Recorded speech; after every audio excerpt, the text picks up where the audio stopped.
Good afternoon.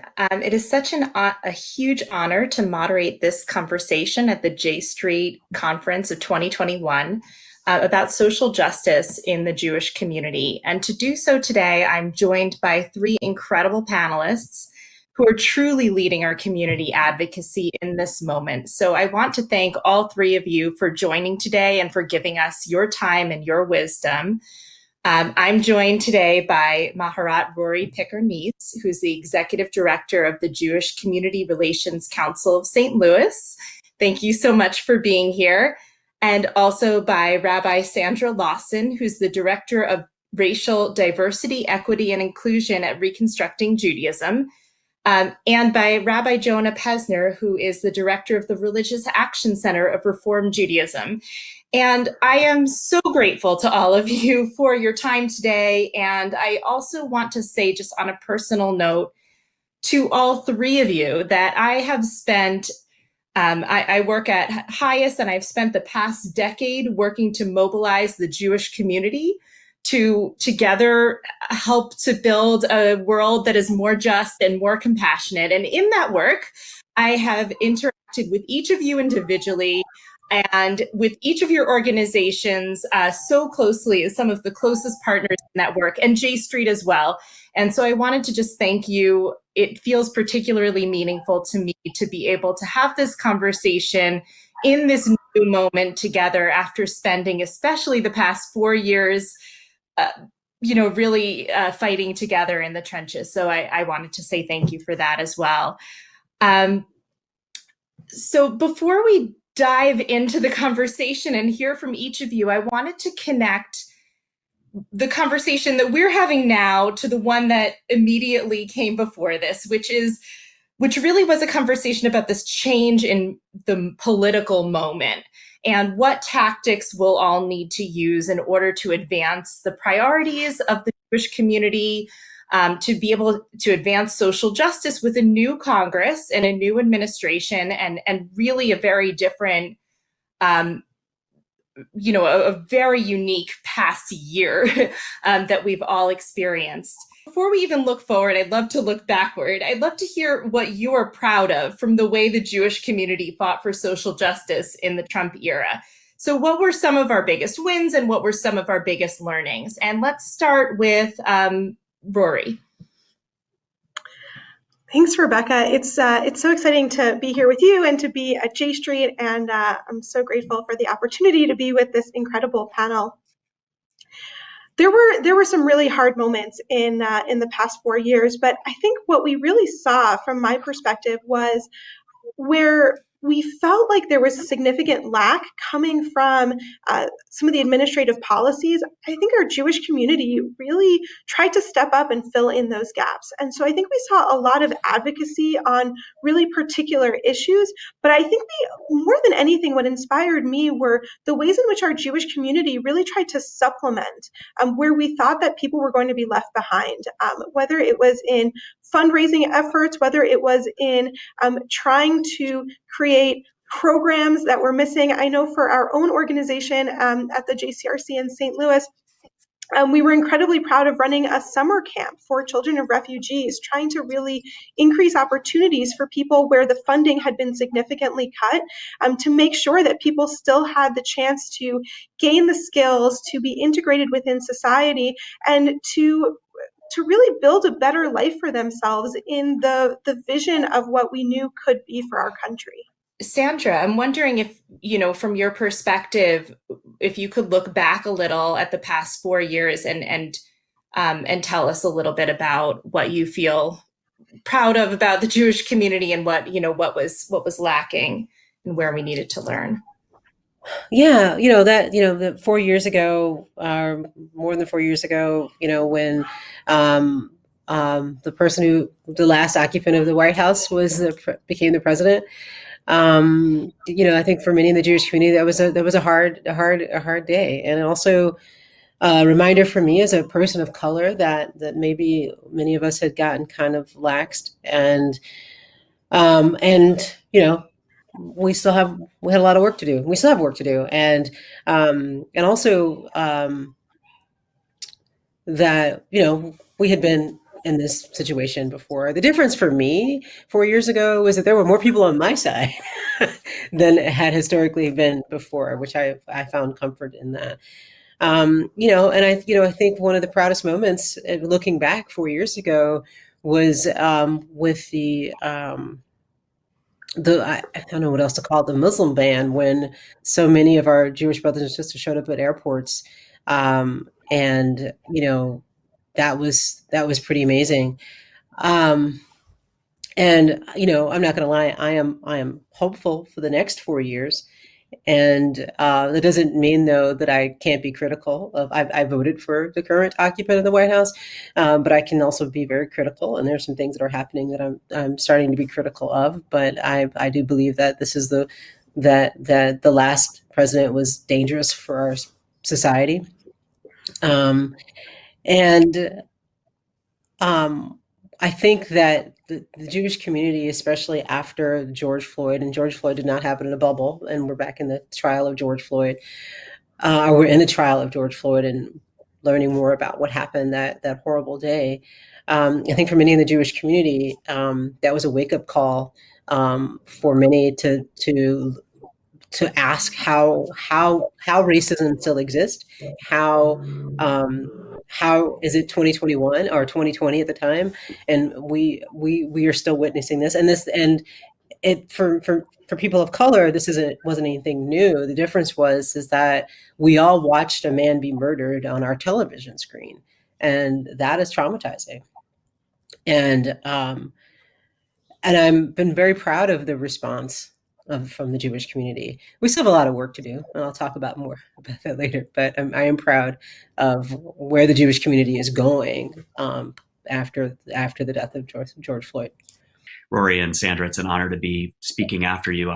You're a tough act to follow. I will try and build on what Rabbi Sandra Lawson, who's an incredible teacher, just shared by lifting up the fact that before 4 years ago, 1 in 17 white men in America go to jail, whereas 1 in 3 black men go to jail, and 1 in 5 Latino men go to jail. Mass incarceration is, in fact, the new Jim Crow. Shelby v. Holder had already eviscerated the Voting Rights Act, which was famously drafted in the conference room of the Religious Action Center Reform Judaism. Voter suppression had become a norm in states across the country. One federal appeals court called the North Carolina voter suppression law racist with surgical precision. And let me just say also, before the election of 2016, Michael Brown, Freddie Gray, Tamir Rice, Sandra Bland, I don't have time to name all of the other names we should invoke to recognize that though there was a political crisis of the last 4 years, the political crisis is a 400-year-old political crisis of systemic racism, white supremacy, which is deeply anti-Semitic, but anti-Muslim, anti-Black and brown, and the list goes on. And our Asian American family now is suffering with that white supremacy as we speak. That is all to say that I couldn't be more proud of the way the Jewish community reacted to events and did two things. One is showed up the way we heard just a minute ago around the Muslim ban and showing up at airports, showing up not just with George Floyd and Breonna Taylor and Ahmaud Arbery this year, but back with Freddie Gray, Tamir Rice, Michael Brown, and saying Black Lives Matter, full stop. Black Lives Matter is a Jewish value, full stop. And secondarily to say, what's the confrontation we have to do with our own racism and our own complicitness with the systems of oppression that have been allowed to flourish, not just in our communities beyond our synagogues and our Jewish world, but even within. And amidst all of that, God bless Ilana Kaufman, who leads the Jews of Color Field Building Initiative, came out with data to show that the Jewish community is somewhere between 12 and 15% of color, not white. That means there's 1 million of us Jews who don't look like me. They are Black and brown, they are Latino, they are Asian, they're Jews of all hues, they're Mizrahi, and to fully confront the ways in which the Jewish community has been not a diverse, not an equitable, and not an inclusive.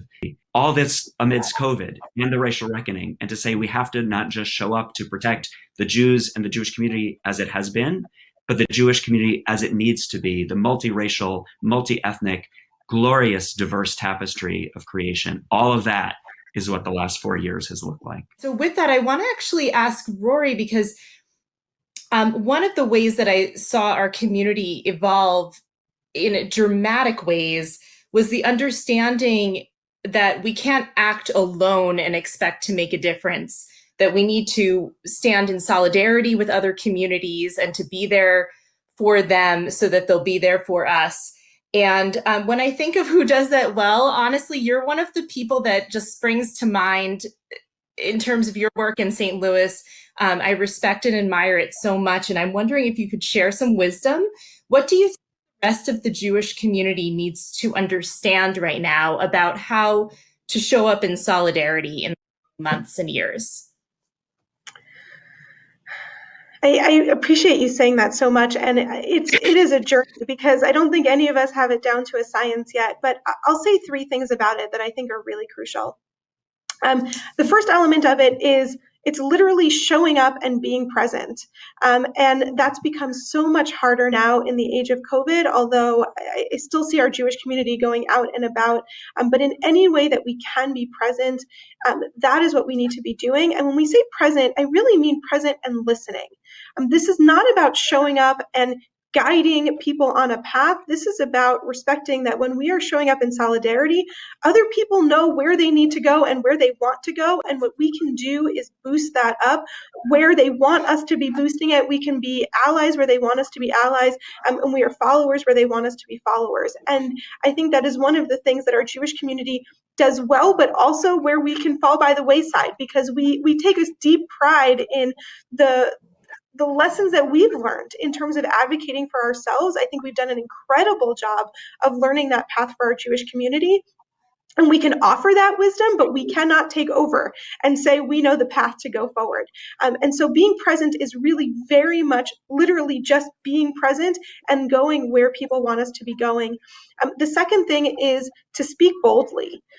This is also where I think so oftentimes we take for granted. We say, of course, people know that I believe that Black Lives Matter, or that I believe that trans rights are human rights, or that I believe whatever it is, right? We believe it, but if we don't actually say it, then we're not actually advancing the rhetoric. We need to hear what it is that people want said, and we need to say it without equivocation. And for all that, I love the vision that Jonah painted of our Jewish community, and I want to cling to that so much. I think you see that somewhat in the RAC when you work for an organization like JCRC that's trying to really bring, right, there's a lot of people who are still debating in our Jewish community. Can we say Black Lives Matter? What if we say Black Lives Matter, but it's lowercase? What if we capitalize the B, but there's lowercase L and there's lowercase? I'm still in those meetings. And it drives me up a wall, right? But as soon as we start saying, I know it might be controversial, but then we've undermined the very causes. We need to speak boldly. We need to normalize language about this, and we need to be able to say exactly what you said, because I also think, Jonah, that when you keep saying that vision, then maybe we can just make it true, right? If we say this is who our Jewish community is, we get to be that. And I think the final piece, which is connected to that, is that wherever possible, we have to be willing to sacrifice. We have to, saying these things, it's not just retweeting it on Twitter, and it's not even just saying it to your friends. Being in solidarity is being willing to make a sacrifice. It's sometimes putting your body on the line, it's putting your job on the line, it's putting your reputation on the line. And in some cases, it's also saying that we can take that risk in a way that sometimes other people can't, right? My job's going to allow me to get arrested in a way that some other people's jobs are not going to allow them to, or my financial security might let me put my job at risk in a way that's different than other people can, or I can handle an arrest process very differently for all the reasons also that Jonah listed, right? What it looks like to be in my body and to be arrested is going to be a very different process. And we need to realize that for so many people who are leading in these fights, it is their body, it's their very identity that is on the line. And for us to be in solidarity is to recognize that there's something that we have to also be willing to sacrifice in the process. Thank you so much. I think I hope that a huge number of people were listening to that and kind of taking notes on exactly what to do to stand up in solidarity. And to come back to Sandra and to pick up from your remarks before when you promised that you would go into a little bit some of the internal work that the Jewish community needs to do right now to address the bias in our own community, to address the racism in our own community, much of which is behind some of the conflict that Rori was just alluding to. Can you help us out? Give us a status update here. how do you see where the Jewish community is right now? And from where you stand, what is the most important work that we all need to do to make our communities radically more inclusive? The Jewish community right now, from my vantage point, I think that we are doing a good job on the outward, not perfect, but the outward facing issues around racism. We're showing up, we're protesting, tweeting, going to jail. All that stuff is the sexy work. Like the number of my colleagues that are tweeting, I'm going to be arrested today at 2:00. Like that, that's, or the selfies, that's great, but that is progress. And that's the easy work. That is the easy work. And it does move the needle where we are failing. And I'm still having conversations with rabbis I had a conversation with a rabbi recently who wanted me to know the work that he had done with Black clergy, people of color organizations, and that's great. And I said that's fine. I think that's wonderful work. Where we're failing is the internal work. We're failing to recognize where the numbers are. I just had a conversation with someone in the Philadelphia area. I think Delaware County or something like that has a ridiculously large number of Jews of color that nobody knew about, and members of the Jewish community are like, we didn't know there was this many Jews of color.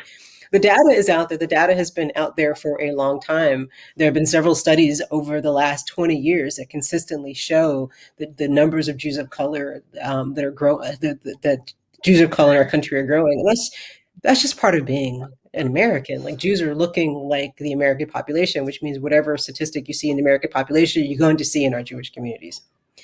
We need to rid ourselves of the stereotypical markers that we've had for a long time that had served a purpose. But we need to get rid of these markers that tell some members of the Jewish community what a Jew looks like. If I could get every Jew to stop saying you don't look Jewish, that will go a long way. The other thing is that many members of the Jewish community, Jewish community, may have Jews of color in their community, and they are doing some really, they're further along on the progressive spectrum around racial issues, but they still, when newer members of the community come in that are people of color, they're still treated as other, often like they don't belong. And the other thing is that there's still a lot of racism around hiring Jews of color in communities. And that's largely because many members of the Jewish community cannot see leadership that looks like me. So when we start to understand the beautiful rainbow of the Jewish people, and our communities reflect the beautiful rainbow of the Jewish people, then we have really gone a lot. We're closer to liberation. I mean, seriously, like, to move towards anti-racism is liberation. And so I'm wondering if you could talk a little bit about where the Jewish community should be prioritizing our energy right now, given that we're in a time when it feels like everything needs to be fixed, right? Healthcare, education. We've been talking about racial justice, immigration, which is, close to my own work. How do you see us making the decisions about where our community adds our voice and where we engage and how we direct local Jewish communities and local Jewish activists and their attention and their work? I think for us to really say, can we challenge the United States of America to be the country that reflects the articulated documents of its founding, that would be to hold it accountable, to challenge the original sin of systemic racism in America. And then we can look at all the particular issues. If we all said, let's look at everything that is confronting our country with a racial equity lens, that would have an enormous impact. And the way in which the systems of racism are maintained in this country are through voter suppression and the challenges to democracy. We're seeing it play out right now. The Brennan Center for Justice says 253 bills are moving through local state legislatures to suppress votes targeting mostly Black and brown voters. And Georgia just passed the most heinous voter suppression basket of bills in history after the election of a white Jewish kid who was bar mitzvah at the temple, the site of the bombing by the Klan because of their role in the civil rights movement, whose sister church is Ebenezer Baptist, which was King's Church, electing the first African-American and the first Jewish senators in the history of Georgia. So as Reverend Warnock said on the Daily the other day, when you cut the head of the snake writhes in pain and anger before it dies. We are seeing the white supremacist, which is a anti-Black racist, anti-Semitic, bigoted snake, rearing its head and clamping down to maintain power and control. And the threat of that is democracy itself. Look at the siege on our Capitol, right? These racists who went in there with Confederate flags and 6 million isn't enough at Camp Auschwitz. Our redemption as Jews comes through democracy, and our safety comes through solidarity.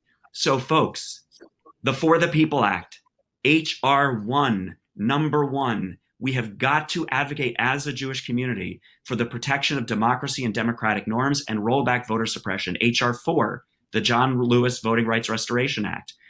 We also have to fight for the George Floyd Justice and Policing Act, because this whole panoply will get us back to a place where we can actually say we're confronting the systems of oppression and racism from which so many of the other evils flow. And of course, we have to show up around reproductive justice, because reproductive rights, the way that they manifest is the disparities where Black and brown communities are disproportionately impacted. We've got to fight for LGBTQIA equality, of course, but again, disproportionately trans people who are attacked or people of color. I could go on, but I end of sermon.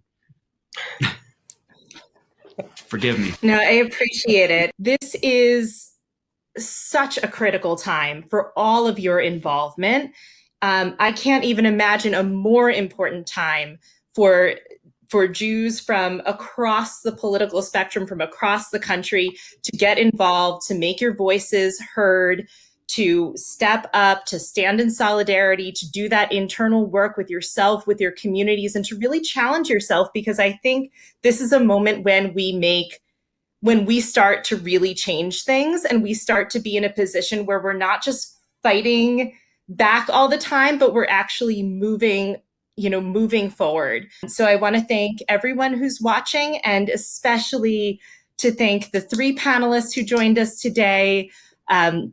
Sandra, Rory, Jonah, thank you. And thank you to J Street for hosting this wonderful conversation.